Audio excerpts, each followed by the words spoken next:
Praise the Lord. ஆண்டவரும் அருமை இரட்சகருமாகிய இயேசு கிறிஸ்துவின் நாமத்தில் நான் உங்களை வாழ்த்துகிறேன். மறுபடியுமாக கர்த்தருடைய பரிசுத்தமுள்ள சன்னிதானத்திலிருந்து கர்த்தருடைய பரிசுத்தமான வார்த்தைகள் மூலமாய் உங்களை சந்திப்பது மிகுந்த மகிழ்ச்சி. ஆண்டவருடைய பெரிதான கிருபையினால நாம் தொடர்ந்து சத்திய வசனங்களை ஆராய்ந்து அறிந்து கொள்ளும்படி ஆண்டவர் நமக்கு கிருபை பாராட்டி வருகிறார். ஆண்டவருடைய கிருபையினால இந்த வாரத்தில் நாம் தொடர்ந்து தியானித்து கொண்டு வருகிற காரியம் ஆண்டவரின் வாசல்கள். ஆண்டவரின் வாசல்கள் என்கிற தலைப்பிலே பரிசுத்த வேதாகமத்தின் அடிப்படையிலே வேத வசனத்திலிருந்து அநேக காரியங்களை நாம் கற்றுக்கொள்ளும்படி கர்த்தர் உதவி செய்து வருகிறார். அருமையான கர்த்தருடைய பிள்ளைகளே, ஆண்டவராகிய இயேசு கிறிஸ்து சொன்னார், நானே வாசல் என்று சொன்னார். இரண்டாவது எழுதப்பட்டிருக்கிறது நீதியின் வாசல், இதுவே கர்த்தருடைய வாசல் என்று சங்கீதக்காரன் சொல்கிறார். மூன்றாவதாக நாம் இப்படி பார்த்தோம், அவருடைய வாசல்களில் துதியோடும் புகழ்ச்சியோடும் பிரவேசிக்க வேண்டும் என்று எழுதப்பட்டிருக்கிறது. அவருடைய வாசல் என்று அங்கு சொல்லப்பட்டது கர்த்தருடைய ஆலயத்தின் வாசலை குறித்து சொல்லுகிறது. கர்த்தருடைய ஆலயத்தின் வாசல் வழியாய் நாம் பிரவேசிப்பதனுடைய அர்த்தம் என்ன? ஆண்டவரிடத்தில் நாம் நெருங்கி சேர்வதற்கு பயன்படுகிற வாசல். அந்த வாசல் வழியாய் பிரவேசித்தால்தான் தேவனோடு நாம் தொடர்பு கொள்ள முடியும், தேவனை தொழுது கொள்ள முடியும், தேவ மகிமையை பார்க்க முடியும், தேவனுடைய பிரசன்னத்தை அனுபவிக்க முடியும்.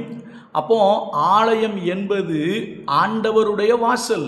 அந்த வாசலில் நாம் பிரவேசித்தால்தான் கர்த்தருடைய சமூகத்தில் அமர்ந்து அவர் நம்மோடு கூட பேசுவதையும் அவர் வெளிப்படுத்துகிற காரியங்களையும் நாம் அறிந்து கொள்ள, கற்றுக்கொள்ள, பெற்றுக்கொள்ள முடியும். அதனால ஆலயத்தின் வாசல் என்பது ஆண்டவரிடத்தில் நாம் சேருவதற்கு பயன்படுகிற வாசல் என்று சொல்லி நம்ம நேற்று பார்த்தோம். இன்றைக்கு ஒரு முக்கியமான ஒரு காரியத்தை நான் சொல்ல விரும்புகிறேன்.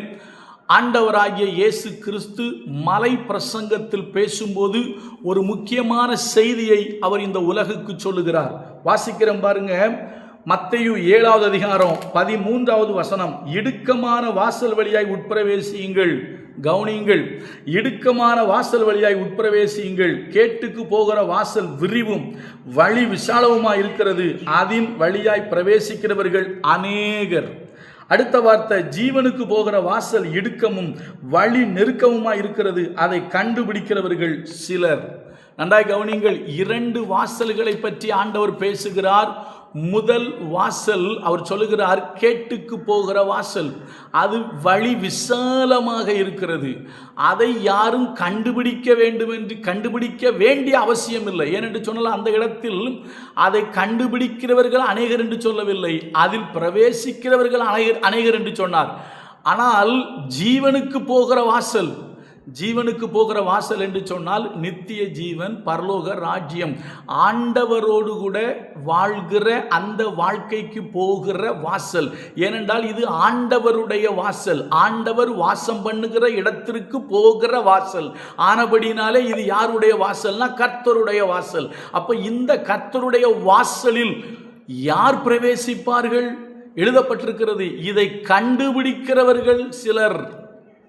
ஐயா, இந்த உலகத்தில் நீங்கள் எதையெல்லாமோ கண்டுபிடிக்கலாம், ஆனால் ஒன்றை தெரிந்து கொள்ளுங்கள், பரலோக ராஜ்யத்துக்கு போகிற வாசல் எது என்பதை கண்டு அந்த வாசலில் நீங்கள் பிரவேசிக்கும் பொழுதுதான் பரலோக ராஜ்யத்தில் பிரவேசிக்க முடியும். ஏனென்று சொன்னால் நாம் கண்டுபிடிக்கிறதுக்கே அவசியமில்லாத இன்னொரு வாசல் இந்த உலகத்தில் இருக்கிறது. அது கேட்டுக்கு போகிற வாசல், அது சாத்தானுடைய வாசல். அந்த வாசல் விசாலமாயிருக்கும், ஆனால் இந்த வாசல் நெருக்கமாயிருக்கும், இடுக்கமாயிருக்கும். நன்றாய் கவனியுங்கள், ஆண்டவர் மிக தெளிவாக சொல்லுகிறார், ஜீவனுக்கு போகிற வாசல் இடுக்கமும் நெருக்கமுமாயிருக்கிறது, அதை கண்டுபிடிக்கிறவர்கள் சிலர்.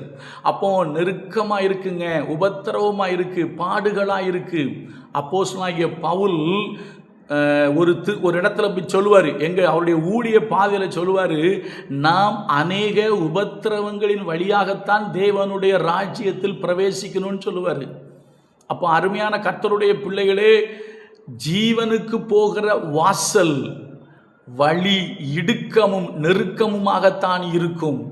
அப்போ நீங்களும் நானும் எந்த வாசல் வழியாக பிரவேசிக்க வேண்டும் என்று சொன்னால் இடுக்கமான வாசல் வழியாய் பிரவேசிக்க வேண்டும். ஆனால் இன்றைக்கு உலகத்தில் வாழ்கிற மனிதர்களுக்கு, ஏன் விசுவாசிகளுக்கு கூட, ஊழியர்களுக்கு கூட கஷ்டம் என்பதை குறித்தோ உபத்திரவத்தை குறித்தோ பேசவே கூடாது. உபத்திரவம் சொன்னால் அதெல்லாம் இல்லைன்னு சொல்கிறாங்க. நல்லா கவனிங்க, உலகத்தில் நமக்கு உபத்திரவம் உண்டு, போராட்டம் உண்டு, பாடுகள் உண்டு.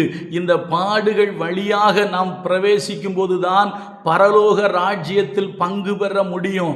வேதம் சொல்லுகிறது, அவரோடு கூட பாடுபட்டால் அவரோடு கூட ஆளுகை செய்வோம். பாடு இல்லாம பரலோகம் இல்லை. அதனால தான் ஆண்டவராகிய இயேசு கிறிஸ்துவே சொல்றாரு, எப்பா ஜீவனுக்கு போகிற வாசல் இடுக்கமும், அந்த வாசல் இடுக்கமும் நெருக்கமுமாகத்தாப்பா இருக்கும். ஆனால் இதை கண்டுபிடிக்கிறவர்கள் சிலர். ஏன்னா அந்த சிலர்னு சொன்னால் நமக்கு பைபிளில் உங்களுக்கு ஞாபகம் வருதா? இயேசு சொல்லுவார், அழைக்கப்பட்டவர்கள் அநேகர், தெரிந்து கொள்ளப்பட்டவர்களோ சிலர்.